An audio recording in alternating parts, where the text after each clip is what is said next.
कृष्णपुर नाम का एक छोटा सा गांव था, जिसमें राधा नाम की एक औरत रहा करती थी। उसके साथ उसकी एक बेटी थी, जिसका नाम श्रुति था। श्रुति 1 साल की हुई थी और तभी उसके पिता को एक खेती में सांप ने डस लिया था, जिसके कारण श्रुति के पिता वहीं के वहीं मर जाते हैं। और तब से लेकर राधा हमेशा यही कोशिश करती थी कि वो अपनी बेटी को माता और पिता दोनों का ही प्यार दे। बहुत मेहनत करती थी, जो काम उससे बन पड़ता था सब कुछ किया करती थी और एक एक रुपया जमा करके उसने कुछ ज्यादा पैसे जमा लिए थे और उन सारे पैसों से उसने 2 भैंस खरीदे थे। भैंस का दूध बेचकर और भैंस के गोबर से उपले बनाकर बेचा करती थी। जो पैसे उसको मिलते थे उन्हीं पैसों में उनके जीवन का गुजारा होता था। राधा ने अपनी बेटी को एक अच्छे से स्कूल में भी एडमिशन करवा दिया था। उसी गांव में रामनाथ नाम का एक आदमी था, जो कि उस गांव के स्कूल का मास्टर था। उसका एक बेटा था जिसका नाम रोशन था। रोशन ने शहर में अपनी पढ़ाई पूरी की थी। उसने बीटेक किया था और पढ़ाई के बाद वापस वो गांव आ गया था। अरे वाह रोशन, जैसे तैसे तुमने बीटेक पूरा कर ही लिया और इतने अच्छे नंबर से तुम कामयाब भी हो गए। अब देर किए बिना किसी अच्छे से सरकारी नौकरी ढूंढने की कोशिश करो। तुम्हें एक अच्छे से सरकारी नौकरी में देख लूं, यही मेरी इच्छा थी। अगर तुम्हें जैसा मैं चाहता हूँ वैसी एक नौकरी मिल जाएगी ना, तो तुम्हें जिंदगी में किसी चीज की परेशानी का सामना नहीं करना पड़ेगा। पिताजी, मैं आपसे कुछ कहना चाहता हूँ। ये नौकरी शौकरी करना मुझे अच्छा नहीं लगता पिताजी।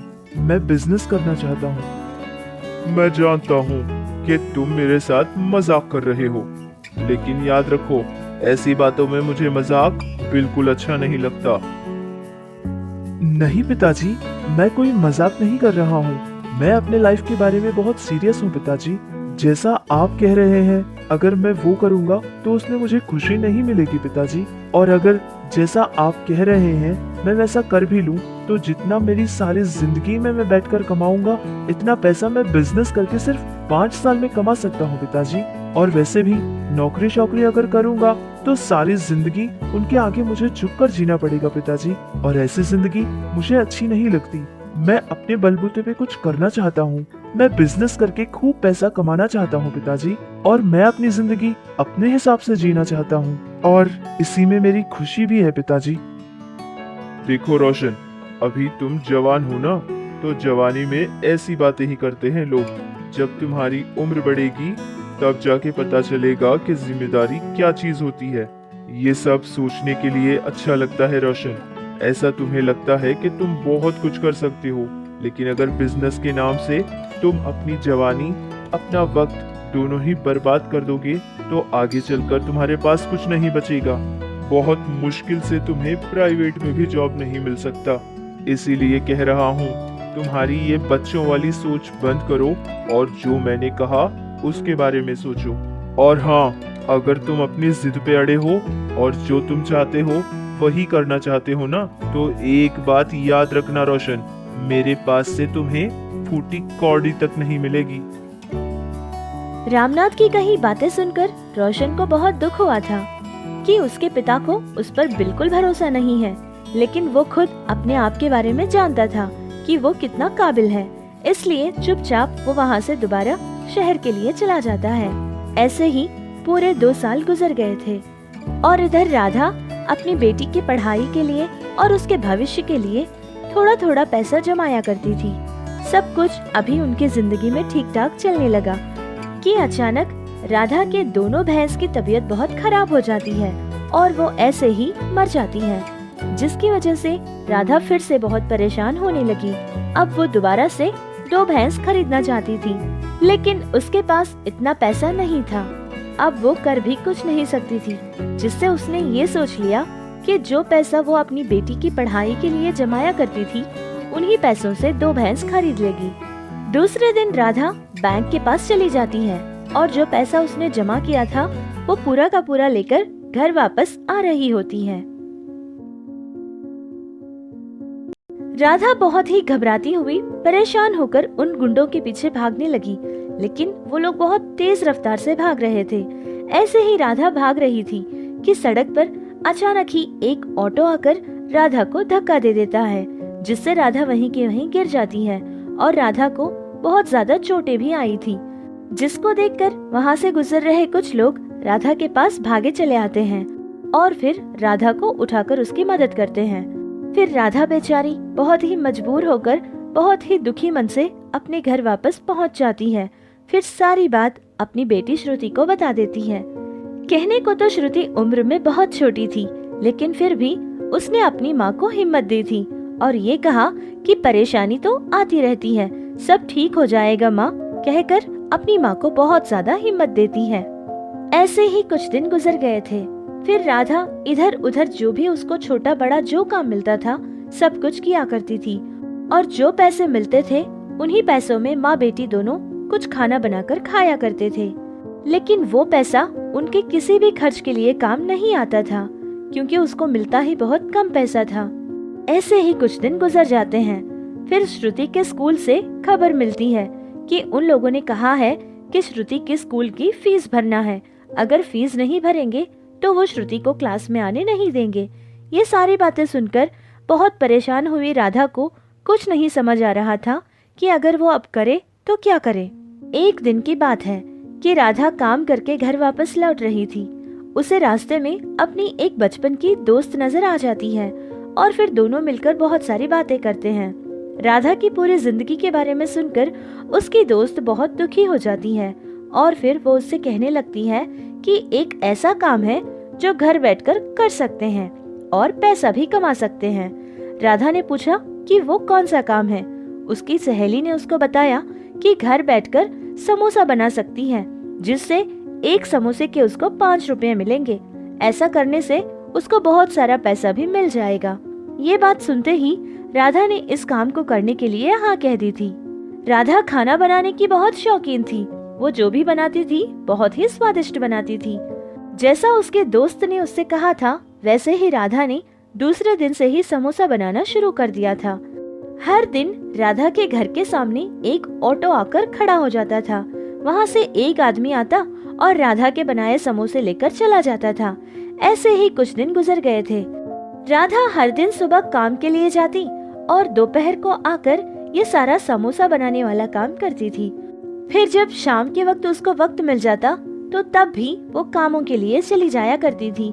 ऐसे ही बिना आराम किए बहुत ही मेहनत करके दिन रात पैसा जमाया करती थी। फिर श्रुति को स्कूल की छुट्टियां मिल जाती है। एक दिन श्रुति अपनी सहेलियों के साथ मिलकर एक बेकरी के पास चली जाती है। वहाँ सारे लोग बैठकर समोसा खाने लगते हैं। उन समोसों को खाते ही श्रुति को ये बात पता चल गई थी कि ये समोसे उसके माँ के बनाए हुए हैं। वो तो बहुत ही स्वादिष्ट थे। और श्रुति ने ये भी देखा था कि कैसे सारे लोग उसके माँ के बनाए समोसों को बहुत खुशी खुशी खरीद कर खा रहे थे और कुछ लोग उसको पैक करवाकर घर भी ले जा रहे थे। वहाँ एक समोसा 15 रुपए में बेच रहे थे, लेकिन लोग फिर भी खरीद कर ले जा रहे थे। ये देखकर श्रुति बहुत खुश हो गई थी और फौरन ही घर जाकर ये सारी बात उसने अपनी माँ को बता दी थी। माँ के बनाए समोसे तो बहुत स्वादिष्ट होते हैं, जिससे लोग इतना पसंद करके खा रहे हैं, और ये लोग माँ को सिर्फ 5 रुपए देते हैं एक समोसे के, और वही समोसा 15 रुपए में बेच रहे हैं, यानी कि 10 रुपए का फायदा ले रहे हैं ये लोग। अगर समोसा हम खुद बेचेंगे तो ये सारा फायदा हमें मिल सकता है। ये बात मुझे पहले माँ को बतानी होगी।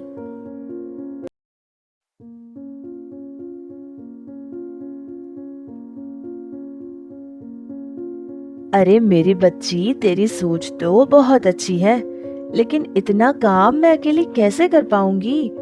समोसा बनाने के लिए ही मुझे इतना समय लग जाता है, और अगर मैं वो बेचने के लिए जाऊंगी तो बाकी काम मैं कैसे करूंगी?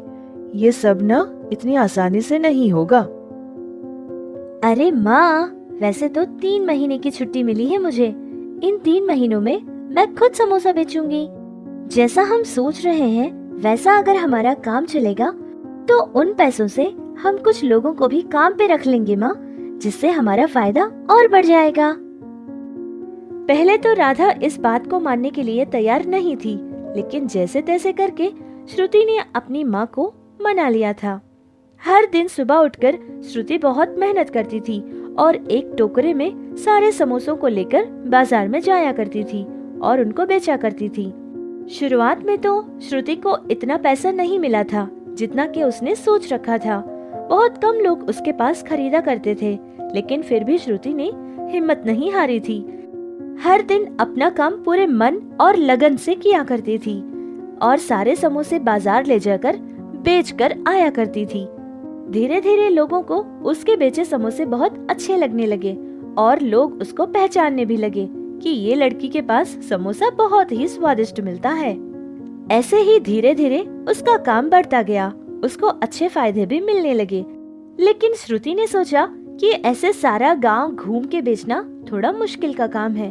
वो एक समोसे का ठेला लगा लेगी, लेकिन इतना पैसा उन लोगों के पास नहीं था। एक दिन की बात है कि श्रुति बाजार में समोसा बेच रही थी कि अचानक उसके आगे एक कार आकर रुक जाती है और उस कार से एक आदमी बाहर निकलता है। वो आदमी कोई और नहीं था बल्कि वही रोशन था। 2 साल बहुत ही मन लगाकर उसने मेहनत की थी और शहर में उसने बहुत अच्छा नाम भी कमाया था।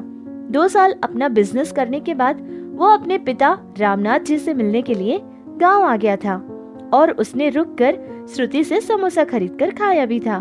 उसको उसका स्वाद बहुत ही पसंद आया था और श्रुति से रोशन ने ये भी पूछा कि इतनी छोटी सी उम्र में ये काम करने की उसको क्या जरूरत थी। फिर श्रुति ने सारा हाल उसको बता दिया था। श्रुति से सारी बात जानने के बाद रोशन ने उससे कहा कि मैं तुमसे दोबारा फिर मिलने आ जाऊंगा। ये कहकर वो वहाँ से चला जाता है। नमस्ते माँ जी, कल मैंने आपकी बेटी से समोसा खरीद कर खाया था। आपका बनाया समोसा बहुत ही स्वादिष्ट था माँ जी, और आपके सारे परिवार की समस्या भी मैंने जान ली थी। इसीलिए मैं चाहता हूँ कि आप लोगों की मैं कुछ सहायता करूँ। यही बात करने के लिए मैं आपके पास आ गया था। अच्छा, नमस्ते साहब। आपने हमारी सहायता करना चाहा, ये आपका बड़प्पन है साहब। लेकिन आपसे सहायता ऐसे कैसे हम ले लेंगे, ये मुझे कभी मंजूर नहीं। अरे वाह माँ जी, आप तो बिल्कुल मेरी ही तरह हैं, क्योंकि मैं भी बहुत स्वाभिमानी हूँ माँ जी। मुझे अपना स्वाभिमान बहुत प्यारा है और यही बात आपके अंदर मुझे बहुत अच्छी लगी। देखिए माँ जी, मैं एक बिजनेसमैन हूँ। मैंने आपका समोसा खाया था जिसका स्वाद मुझे बहुत अच्छा लगा और मैंने सोच लिया कि शहर जाकर हम वहाँ समोसा का स्टॉल लगवाएंगे और समोसा बेचकर जितना भी पैसा हमको मिलेगा हम आपस में बराबर बांट लेंगे, यानी कि पार्टनरशिप। समझ रही है ना माँ जी? और फिर वहाँ पर श्रुति के लिए बहुत अच्छे अच्छे स्कूल्स भी मिल जाएंगे, वो अपनी पढ़ाई भी पूरी कर लेगी। क्यों, आप क्या कहती हैं? रोशन ने जो बात कही वो सुनकर राधा बहुत खुश हो जाती है और वो काम करने के लिए उसने हाँ भी कर दी थी। फिर रोशन बिना देर किए राधा और उसकी बेटी श्रुति को लेकर शहर पहुंच जाता है और वहां उनसे एक समोसा का स्टॉल भी लगवाता है और उनसे तरह तरह के समोसा भी बनवाया करता था, जैसे कि paneer samosa, chicken samosa, butter samosa, onion samosa, चीज समोसा, स्वीट समोसा। इस तरह बहुत सारी किस्मों के समोसे बनाकर बेचने लगे। उनका काम बहुत ही बढ़िया तरीके से चलने लगा। उस शहर के बहुत सारे लोग राधा के पास आकर समोसा खरीदा करते थे। बहुत कम समय में उन लोगों ने उस शहर में 20 से ज्यादा समोसा के स्टॉल्स लगवा लिए थे। राधा और उसकी बेटी श्रुति बहुत ज्यादा खुश होकर जीने लगे और श्रुति ने भी अपने आगे की पढ़ाई पढ़ना शुरू कर दी थी।